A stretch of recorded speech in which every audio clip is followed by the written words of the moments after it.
coordinator Bryant Haines. We'll start with Mike and then go to Zach. Yeah, Bryant, I mean, you've had a lot of defensive ends step up this season and then go down with injury. How have you guys been able to kind of, obviously, next man up philosophy, and what do you kind of anticipate from Daniel Ndukwe kind of stepping in the spotlight here in this big moment, kind of having to replace Stephen Daly? Yes, same with all positions. It's always next man up.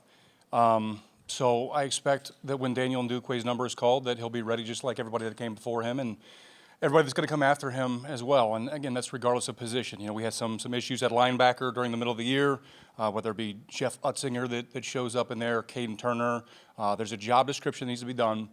Find a way to get it done. And then it's on me to adapt the scheme that fits what those guys are capable of, whether it's Daniel Ndukwe or whoever shows up at field then. I need to put them in a great spot to be successful. So I get paid to do, and so I'll fight my tail off to get that done.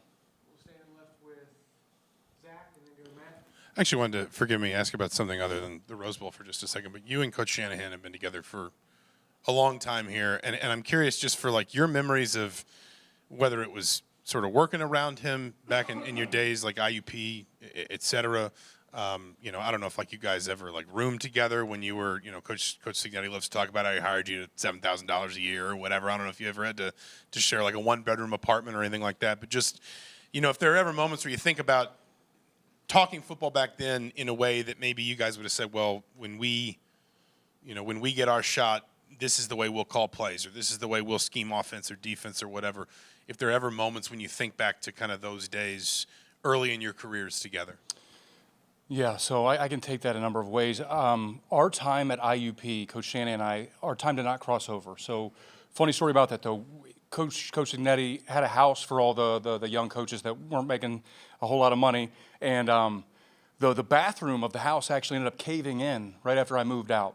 So that house got annexed, and I don't know where Coach Shanahan lived, but when I was there, we did have kind of like a young, poor coach's house, and unfortunately didn't make it. Moving on to Coach Shanahan, his evolution, I guess similar to mine, happened in such a way that I always just respected him as a coworker and as a receivers coach. He was always extremely organized, very efficient with his coaching.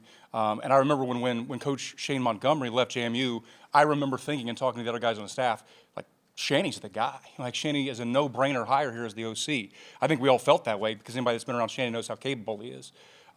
So that's how the evolution came to be. We never lived together. I can't say that we've ever had conversation about, hey, when it's our time. I just always knew he was going to make it because he's phenomenal. He's a great coach, very smart, and his organization, his organizational discipline is one of his elite qualities, I think. Coach, Isaiah Jones, a guy that stuck it out through the coaching transition, played a little bit last year, but really has kind of, I guess, burst on the scene this year. Talk about your thoughts on his or how he's evolved as a player in the 2 years, his role this year, and then you mentioned some injuries. He had to fill in for Aiden and be the green dot guy when he was out for a couple of games. Just how important has he been to your guys' success this season?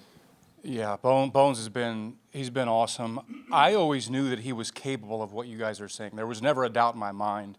I think that he needed to earn the trust of the head football coach. I think that he needed to earn confidence with the other guys that are on the field with him. Through his play at both Sam Backer and Will Backer, I think that he definitely stepped into that role of like, guys, I can get this done at a high level. He's shown that. And then when Aiden went down, again, it was another situation, not one moment of fear that Bones couldn't go in and be the green dot. I knew he was going to communicate. He knows the defense as well as anybody, including Aiden. Like, he is an elite mind, elite football IQ. One day, number 4 is not going to be out there for the Hoosiers playing Mike linebacker, and the next guy in that line, I think, is Bones Jones, and I think he's up to that challenge. Top left to Pete and then Daniel. Yeah, hey, Brian, I'm kind of curious. How are you a better defensive coordinator now than when you started? Are you maybe more aggressive? How do you approach that? And how does that help playing against a team like Alabama? Yeah, I actually think I'm a little bit less aggressive than I was when I first started. I think part of that is just being naive. There's a little bit less fear when you've never been hurt by anything before. But if you bring enough 6-man, 7-man pressures, at some point you get bit and it stings and you remember how that feels and then you're nervous to call it again. So if anything, I think I've dampened down. I think I've become a little bit more multiple with coverages. I have more confidence with what I want the coverage shell to look like. And then, just working against, Coach Shanahan, Coach Bostad, the offensive staff, whether they know it or not, like I'm able to learn from them how to attack more effectively. So just years of that. Like, well, what if I move my 3 technique over there? You know, what is that? What happens then? What if I move Mikhail Kamara over here and I walk Aiden Fisher into the B gap? Like, what happens then? Learn their rules and then attack their rules. I think that's something I'm just always growing to do every year. We'll go Daniel and then Zach B. I've asked a ton about if it's hard to learn the scheme you have, and the vibe that I get from guys is that it really isn't because of how you explain it. When or how have you kind of learned how to teach, how to explain it to where this complex scheme is actually really easy and you have guys who can play fast within it? Yeah, that's a good question. I think if I'm good at anything in the coaching world, it's that I'm a teacher. I'm just a teacher. I think that I communicate somewhat effectively to my room. I try to say the most impactful things that I can say, whether I'm teaching a scheme or designing a blitz. Say the least amount of words with the largest amount of impact. So I try to urge the rest of the staff to do the same. And at the end of the day, I just like to break it down to the smallest microcosm of what a football play is. It's 11 guys that have independent job descriptions. Just complete your job description within the framework of the call. And I think when you're able to teach it that way, to us, as we look at it as a grand thing, it's a lot of moving parts. It's really 11 one-person jobs. And if you can do your 1/11th, then what you end up with is a nice, tight scheme. We'll go on your right to Zach B. and then Ken. Coach, Elijah Hardy was a late addition before that 2024 season. What was that process like recruiting him? I know he was committed to Navy at the time, but what was that process like recruiting him, and how early did you realize he could make such an impact as an underclassman? I knew that Ro Hardy was going to be a really good college football player at a young age when I was recruiting him out of Lakeland High School. I was at JMU at the time. I went and watched Ro's spring game, talked to his coaches. They had nothing but good things to say about him. But you guys know my head football coach. He's a firm believer in production over potential. And Ro had a lot of injuries in high school. He broke his ankle at one point. I think he missed his sophomore year, was always playing basketball. So those aren't the things that you bring to the head coach, like, hey, here's my next freak show will linebacker. He's going to say, well, where's the production? He didn't even play this year. So it wasn't a take for us at that time. But at no point did I knew what Ro was going to be as a linebacker. He went to Navy. I kind of pulled off on recruiting him because of the injuries and things like that. But when we heard that he was going to be available, I had a little bit more film and documentation on him, and he was a take. I knew he was a steal. I knew for a fact. So the top row right to Ken, and then last one in the room to Zach. With 13 games behind you, there's not a lot you guys haven't seen yet this year, but what makes Alabama unique maybe, or the challenge of Alabama unique to what you maybe have seen at other times this year? A lot of challenges. They have a really good quarterback, as we all know. They're very, very skilled and have a lot of depth on the perimeter. I think probably more so than anybody we've played this year. Maybe not in terms of like the ceiling of potential of the outside guys, relative to Ohio State maybe or something like that, but like just the depth of guys. They have 4 or 5, 6 guys that come in and they're a problem. So skill and depth on the perimeter, talented quarterback. As you guys know, they're humongous up front, and they move really well too. Their backs are big, and their backs are not one-trick ponies. They can run inside zone, they can run duo, they can run downhill, and they can also bounce the ball and be successful on the perimeter. They're also very well coached. They're adaptable. I think we saw that in their last game. They're down 17-0 at halftime. They found a way to will themselves back. That's through execution, that's through scheme, and adaptability to what Oklahoma was giving them. So it is a strong offensive unit. We'll go on your left to Zach. And then after Zach, we'll go on the Zoom to Scott. I just wanted to follow up on you talk about going up against Coach Shanahan, Coach Bostad. Again, you have spent a lot of time studying Coach Shanahan's offense, if for nothing else, just to be productive in practice and things like that. Just from a defensive coordinator's perspective, what do you see as his strengths in the way that he draws up a scheme, but then also maybe the way he moves guys around, the way he adjusts to fit what the defense is showing him, the way he develops the quarterback position, all those sorts of things? Yeah, I think what Coach Shanahan does, and Coach Ignetti, the offensive staff in general, is they are elite at putting defenses in conflict. I know that sounds like a simple answer, but it's harder to do than you might think. I think some offenses think that there's conflictual pictures that they're providing, but not so much. It's about the spacing. It's about, again, we go back to the whole job description idea. If the offense kind of knows the job descriptions. They know how to isolate somebody. I think Coach Shanahan does that at a really high clip. It's why we talk about like guys winning one-on-one balls. Well, how do they keep on getting these one-on-one balls? They have the ability to run the ball. They have the ability to throw the ball, but then they also have the ability to put somebody in conflict. Is he a run player? Is he a pass player? And whatever step he takes could work against him. If you're not supposed to be in the run fit and you start to tease in the run fit a little bit, they throw a slant behind you. That's a big gain. If you're in the run fit and you're a little bit slow to the fit because you're holding off the glance that's behind you, that's a handoff, and that's a big gain. They put people in conflict. They're really good with their spacing, and they do a great job. They make us a good defense. All right, next we'll go to the Zoom to Scott and then Adam. Yeah, hi, Brian. I wanted to ask you about kind of how you adjusted maybe your preparation in a couple of games over the last 2 years against Ohio State. What did you see in 2024 when you played Ohio State? And then how did you adjust to them this year, knowing that it was a different team? And how does that help you prepare for what could be a quick run and a quick turnaround against some elite teams going forward? Yeah, that's a good one. There was a lot of similarities between 2024 Ohio State and then this year's version of Ohio State. Elite on the perimeter.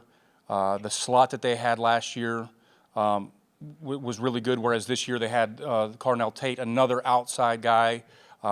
They were different in how they called the offense. I mean, when you game plan against an offensive coordinator, you can kind of see their personality show through. You can see their tendencies, how they call things and line things up. So Coach Chip Kelly was different than this year's coach. In terms of how they called it and how it operated. That being said, I kind of approached it in a very similar way. I didn't watch last year. I watched 2024's film, but about 3 quarters in, I was like, this is not beneficial to me. This is a different offensive coordinator. It's a different quarterback. There's too many new pieces for these things to link up.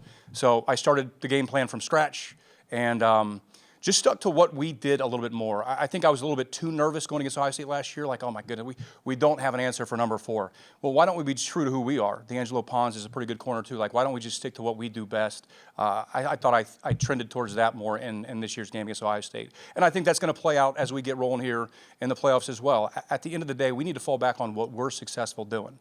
If that's bringing 7-man pressures, then let's light them up, boys. If it's not drop 8, we're a drop 8 operation now. If that's what we do best, against that particular team, then that's what we're going to do. Thank you. All right, we'll go Adam and then Sammy. Hey, Brian, appreciate the time. You guys have a pretty unique setup there in terms of personnel evaluation. Not a lot of people, SIG does a lot of it. I'm wondering what's it like to evaluate players with him, and have done that at a number of spots over the years, guys in different categories, transfers, high school players. What's that process like? It's really good. It can be frustrating a little bit if I am committed to this. Like, I love this play right here, and Coach Danae's like, I don't like the way he does this thing right here. It's like, you know. But at the end of the day, I learn a lot as I bounce my ideas off of Coach Ignetti, especially with guys in the back end. He sees things that, to be honest, sometimes I don't. You know, he's a wide receiver guy by trade, offensive guy. He sees things, the way the guys react to things, respond to things, their hip flexibility, balanced body control. He has all these like tag words that he goes to. So I learn from him every single time a prospect hits the screen and we watch him together, no question. So it's a blessing. Only, you know, rarely would I say every now and then I'm like, dang, I really wanted that guy. But, you know, if he's not for Coach Ignetti doesn't want him, then shoot, I'm on board. I don't want him either. All right, we'll go Sammy next and then wrap up with Mike. Coach, D'Angelo Pons has gone against some of the best receivers in the sport. What makes him one of the best corners in college football? Is it mentally, physically, his work ethic, or a combination of all 3 of those things? Yeah, that's an easy one. That's a combination of all 3. I'll speak to his physical skill set first. He is a very, very sudden, twitchy, loose-hipped athlete. So I know he's a little bit undersized, but his body control, his ability to stay sticky to a receiver is, I think, his best physical quality. Whether he's pressing you or he's playing in zone, he's so reactive. He can plant, point, drive, and really cover ground. Because he's got great body control, he can also make plays on the ball in the air, which is important. I mean, you can have a 6'3" corner, but if they never have their body or their feet beneath them in order to jump up for the ball, they're not playing at 6'3". So D'Angelo Pons, 5'9", 5'10", whatever it is, if he always has elite body control, then he can rise up, he can jump and compete for the ball in the air. So those are his physical aspects.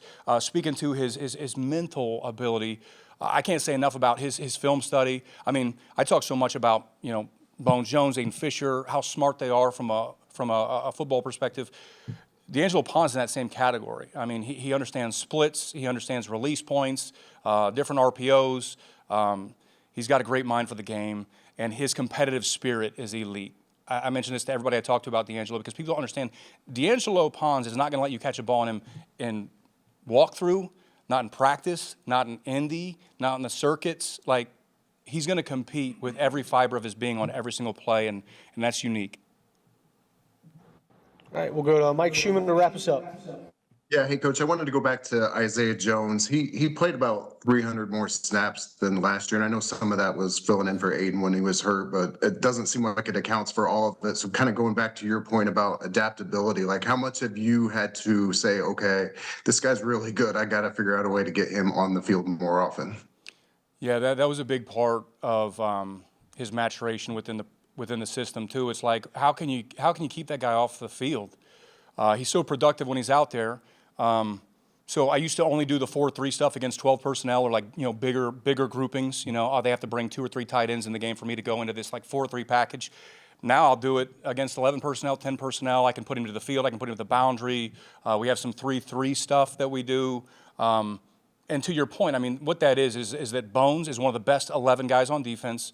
Why not play your best 11, right? So I'm always looking for a reason to get the best 11 on the field, and he allows me that ability to do that with his scheme versality. Great. Thanks, Coach. Awesome. We'll start with players here in a second. Thanks, guys.